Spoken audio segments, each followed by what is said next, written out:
હાલો એ વિસલા સુરત વહી ગયો કાંઈ ઘરે છો? ત્યાં સવેલા આપણી જગ્યાએ તો કામ છે તારું. હારું હાલ આવું. હવે હા બોલ્યા શું કામ હતું? બે તો કઈ કહું લે કેમ હજી સુરત નથી અહીંયા છો? મારે એલા ભાઈ મારા દોસ્તારમાં લગ્ન હતા કે નહીં તે મેં કીધું લગ્ન બગન એના પતા કે નહીં પછી મેં કીધું નિરાતે સુરત જાવ આમ થાય છે અત્યારે મંદી હાલે હીરામન બધી. હા તું કેમ સુરતમાં મંદી ઘણી છે ઘણા અહીંયા ભાઈ. બોલ્યા શું કામ હતું તારે મને અત્યારે બોલાવ્યો? કામ તો મારો ભાઈ છે તારું કે ઓલી છોકરી બાબતનું છે. છોકરી બાબતનું હજી નો મેળ પડ્યો? ના ના એમ તો મેળ પડી જ ગયો છે પણ નંબર મોકલ્યા ને તો હજી સુધી ફોન ના આવ્યો 2 દી છે. તો એલા ભાઈ તે નંબર દઈ દીધો કે નહીં એટલે હવે તાર તો 2 દીમાં ફોન આવ્યો મેં.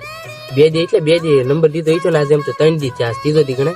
મને મેં હારો નંબર દીધો ને તે દુના ધબકારા વધી ગયા. નંબર કોઈ બીજા નાથમાં આવી ગયો છે તો ગોતતા ગોતતા મારે ઘરે પહોંચીને મને ભાઈ એટલે તે નંબર એને રૂબરૂ આપ્યો છે છોકરીને? રૂબરૂ દેવાનો ક્યાં મેળ આવે છે? એ હાટું મેં એક નાનો ટેણિયાને ગઈ મારો ભાઈ બંને એને નંબર લખીને આપ્યો હતો. હું દુકાન જઈને તારે આપી દઈએ વાહ જાય. તો તમારો હાથ વાંધો પડે ટેણિયાઓને કામ ન હો ભાઈ. આમાં તમારે છે ને જીગર રાખ્યું પડે તમારે તને હાથો જ નંબર દેવો પડે. આ ટેણિયા છે ને પકડા દે ને તો મારશે તને મારીને ભૂત બનાવી દે.